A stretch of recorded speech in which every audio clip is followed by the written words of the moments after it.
Hey, what's good, everybody? Welcome to another live session with the Hype Magazine. I'm your editor-in-chief, Jerry Doby, and today I have an amazing young lion on with us by the name of FrankHaveMercy. He is a United States Army veteran, a combat vet. Thank you for your service. He's got a brand new album. He's a musician as well. Uh, Brand new album called Endless Summer, and it's an amazing piece of work. Thanks for being with us, Frank. Yeah, thanks for having me. I'm honored. I'm honored. Man.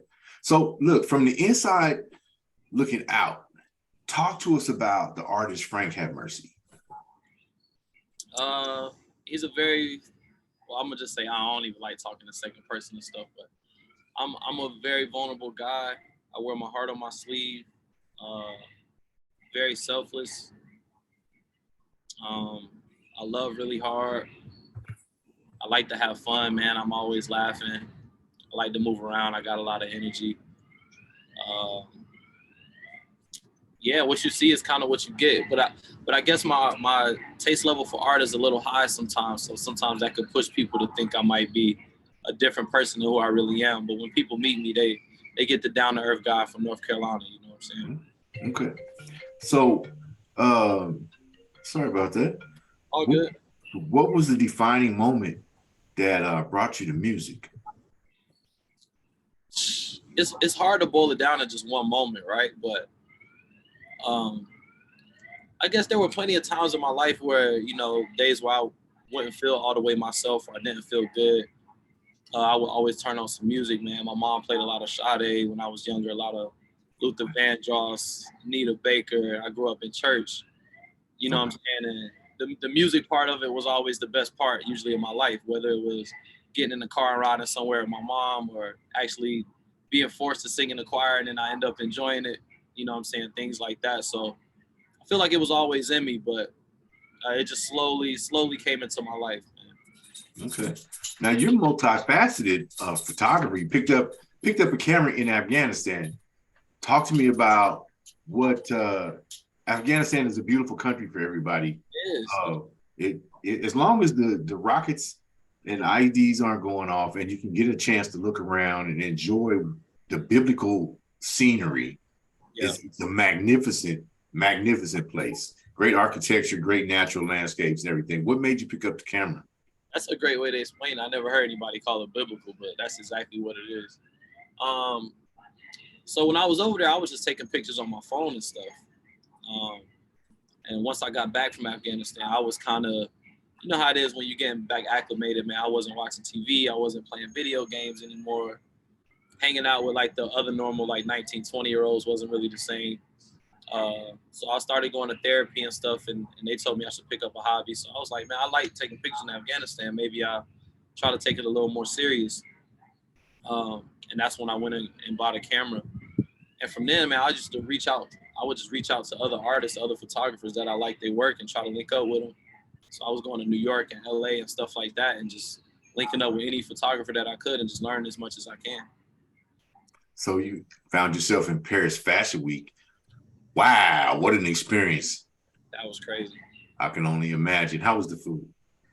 The food in Paris isn't my favorite. I'll be honest, but I like the culture. I dig like the pizzas and the pastas and stuff like that. But growing up in the South, man, like how they cook their chicken and stuff, it's like medium well chicken. I'm like not really into that. You know what I'm saying? So, but I enjoyed the culture in Paris. I met a lot of cool people there. I still got friends there to this day.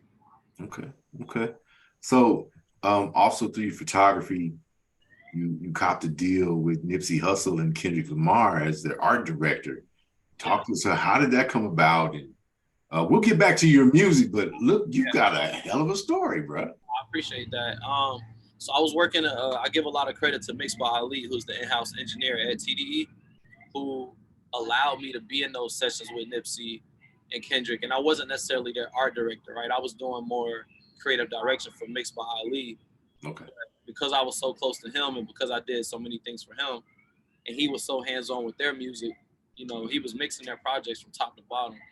So, I got to become not really friends with them, but I was able to talk to them on a daily basis, and get inside their headspace and what, what kind of mindset it took to like make an album like Damn or like Victory Lap, and just see where they were mentally. Um, and I got to capture them on camera. I look back at those pictures, especially the ones of Nip, man, and it's just special, very inspiring. Okay. And so they helped to inspire you to jump seriously into your own musical career. I would presume. Man, to watch that, it's like watching a sport up close. It's like, if you're a kid growing up watching basketball and you get to watch LeBron courtside, or let's say you even get to go work out with LeBron. You know what I'm saying? It's similar to that. That's how it felt. Wow. That's a heck of a comparison right there, getting to work out with LeBron. Like, wow. To see them work on their music up close and personal, and then watch it come out, and then watch the rollout, and then watch them win Grammys and watch things like that, you feel a part of it. You know what I'm saying? Okay. And along with concentrating on your own projects and things like that, you stay tapped in, like volunteering at J. Cole's label, Dreamville. Yeah. Talk to me about what are you doing there? And so my connection with that is me and J. Cole are from the same city. We both from Fayetteville, North Carolina. Okay. Fort Bragg. Okay. Exactly. He's about like 10 years older than I am. But just in retrospect, me and my partner Brandon Nixon, we're connected with this foundation called the 2-6 Project. And 2-6 is like the zone in Fayetteville. It's like a nickname for Fayetteville, 2-6. But they named the foundation after it. And just in connection with that, man, we do a lot of stuff with the Dreamville Foundation itself. So just a lot of charity work, man. A lot of toy drives. We did a drive last Christmas and had everybody come out to the baseball stadium in Fayetteville, handing out toys, handing out food, and stuff like that. So, I haven't met Cole yet, but I know a lot of his people. I know a lot of his camp, and I feel like a lot of our morals and things like that are just aligned. Just how we were raised and stuff. So it's just a blessing to be able to work with people like that. Okay. Well, back to your expanding career. You just did your first live show this year at the Peppermint, right? Yes, sir. Where you reside. Had fun? That was fun, man. That was to perform. Things kind of happen in my life, and I never really know what's really about to happen until when I'm looking in retrospect, and I'm like, dang, I really got up in front of 250 people and performed, and I had never did that before. And everybody's asking me, were you nervous, or was that your first time? People like, man, I can't even tell that was your first time. You didn't look nervous at all. It just kind of comes natural for me, and I have this good feeling before I do stuff like that. I have butterflies and stuff, but it's the good ones. You know what I'm saying? I'd be more anxious. I'd be more excited. And I really enjoyed it. I was really present in the moment. Okay. Yeah, some fun. Look, people don't understand, those of us who've been in the Sandbox. You know what I mean? We have nerves. Yeah. But once you get in the turret, once you go around the corner and meet the target face to face, yeah, nerves are gone. Yeah. It's just doing the job. And for music, looking at 250 people who don't mean you any harm, you know what I mean, it's a beautiful thing. Yeah. It allows you to have a little fun. And obviously music has helped you return to humanity. 100%. People who haven't been there have a hard time understanding about the loss of our humanity, being in those situations. But you put together a solid project. You laid your heart out into this project, and 7 top flight joints, man. And thank you for sharing. What was your process like, and how did you, peel back the layers for yourself to enable you to share this kind of a story, kind of a journey, a sneak peek really into FrankHaveMercy? Like I said, it just kind of come natural for me. Sometimes just to reiterate again, I don't really realize what I'm doing until after I do it. You know what I'm saying? Whenever I'm making music, whenever I'm writing music, sometimes I just get lost in it. Are you still there? I think you might have froze up on his end. I'm here. I'm here. When I'm making the music, I don't really have to think too much about it. And it feels very spiritual because a lot of times I don't know what I'm going to say going into a song or what melodies I'm going to use, and then it just flows. And then just being intentional about what I say in the music, because I really feel like you manifest things that you say in that type of space. You know what I'm saying? So I talk about a lot of love. I talk about a lot of heartbreak. I talk a lot about my personal experiences and stuff like that. But I try to paint it in a way that's just uplifting, even if it's a sad song, something that's gonna make you feel good. So yeah, it's emotional. You know what I'm saying? But it's therapy to me to get all that stuff off my chest and be able to say it in such a way that people can digest it. It just makes me feel good. So would you say it's more of a relief for you, it's a project for you to go through some cathartic exercise, and you just happen to be willing to share that with the outside world? 100%. And I feel like I use everybody as, I ain't gonna say my therapist because I don't put my problems on people, you know what I'm saying? But I talk real openly with anybody I meet. Just because I feel like that's the only way I could really express myself and the only way I could really navigate through life. When I tried to hold everything in, which was a time when I had got back from Afghanistan, I tried to suppress everything and hold it in. That's when I felt real heavy, and that's when I felt disconnected, and that's when I ultimately felt depressed, So being able to put myself out there like that, it warms my heart, you know what I'm saying? And I see the way it touches other people, and it makes them want to be more vulnerable too.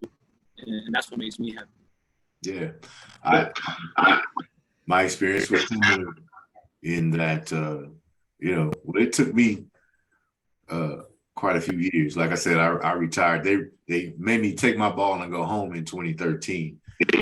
It's 2022 now. And it took some years, at least half of the time that I've been out to regain the humanity. You got some feedback?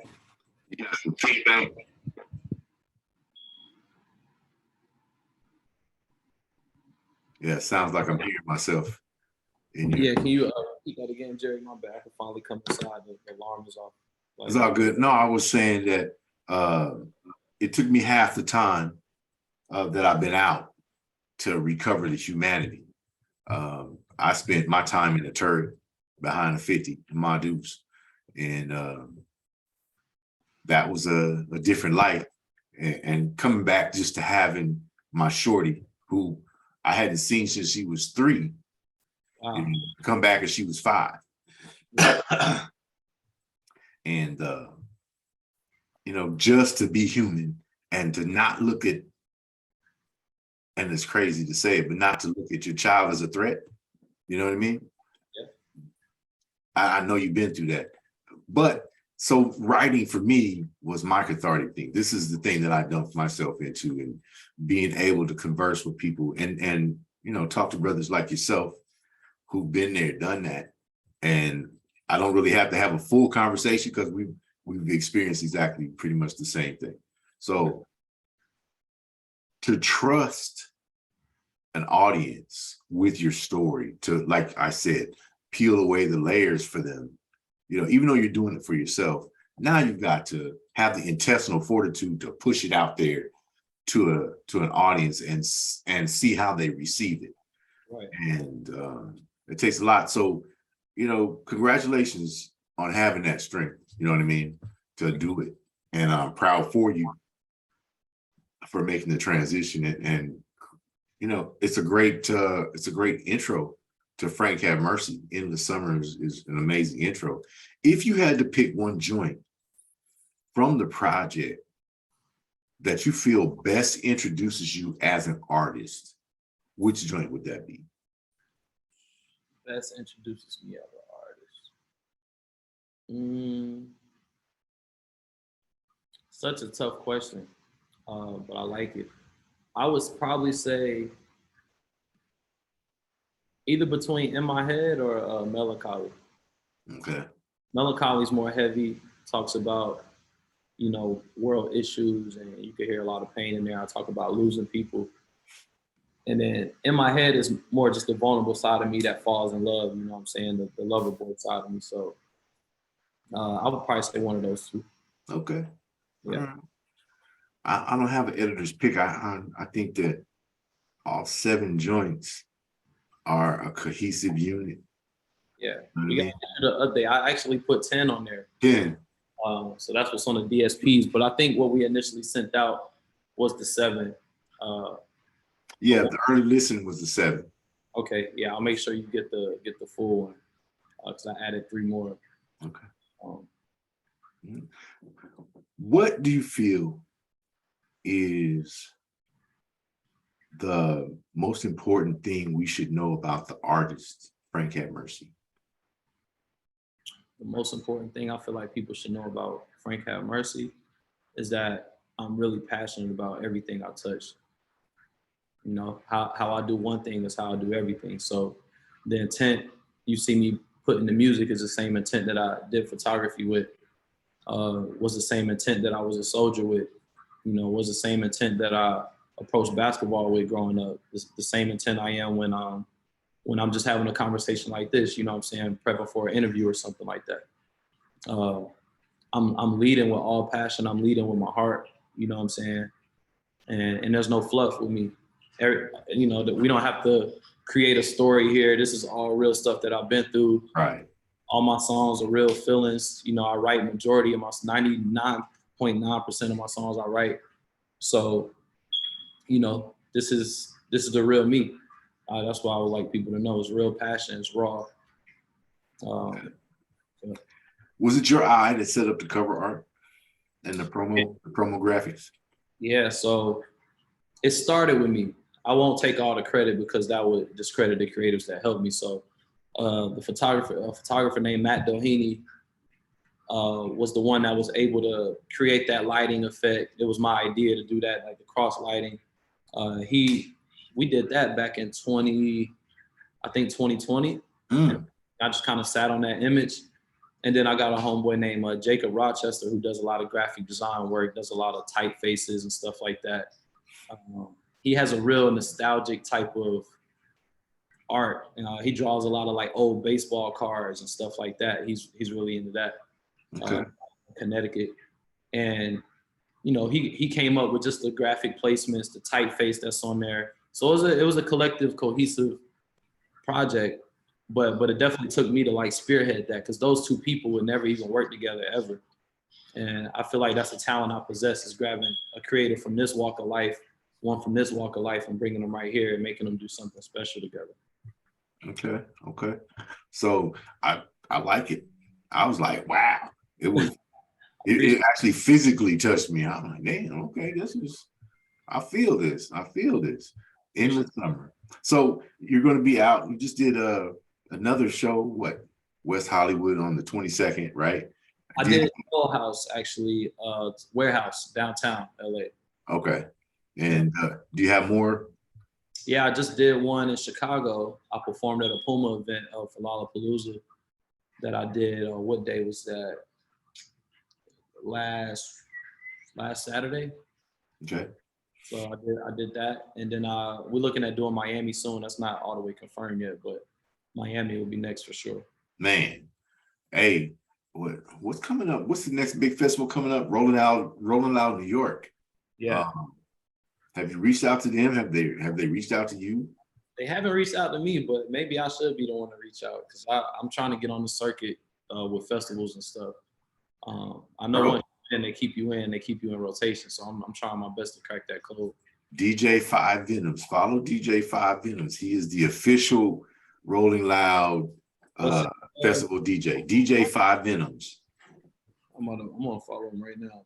Yeah, he is the official Rolling Loud DJ, and he has the opportunity to bring out emerging acts. Okay. So most definitely, you and your team should touch bases. I'm gonna tag you. I'm gonna hit him up and I'm gonna tag you. Please, I literally just found his page, so I'm gonna tap in with him. Okay. Where you based at? I'm in Kansas City, bro. I retired.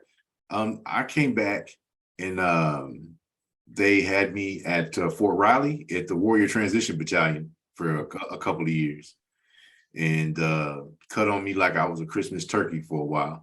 Yeah. And I swear, bro, it was wild. So yeah. So I stayed in Kansas, and right now I'm in a place called Overland Park, which is a suburb of Kansas City. Okay. You know what I mean? So yeah, that's great. Is there anything you wanted to cover that I may have neglected?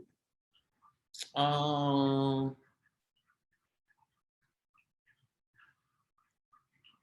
to think.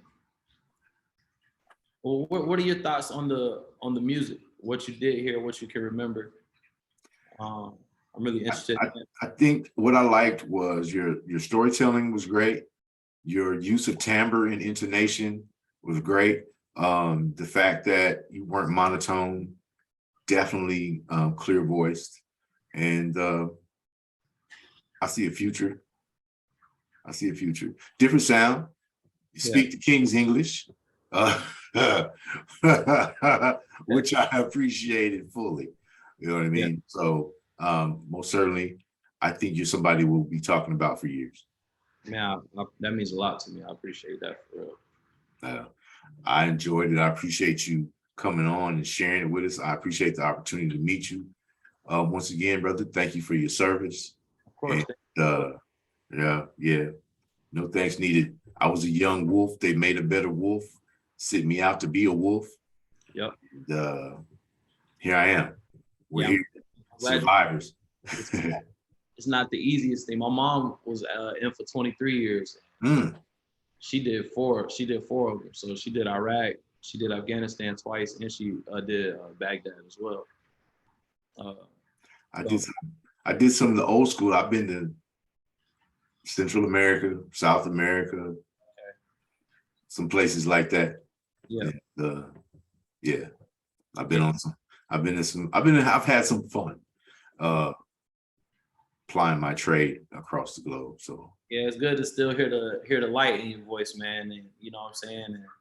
And, thank you so much, Jerry. Oh, I'm so sorry, Frank. I did not want to mess up what you were saying. Go for it. I was just telling him, I'm just glad to see him still, being a positive light after going through stuff like that, man.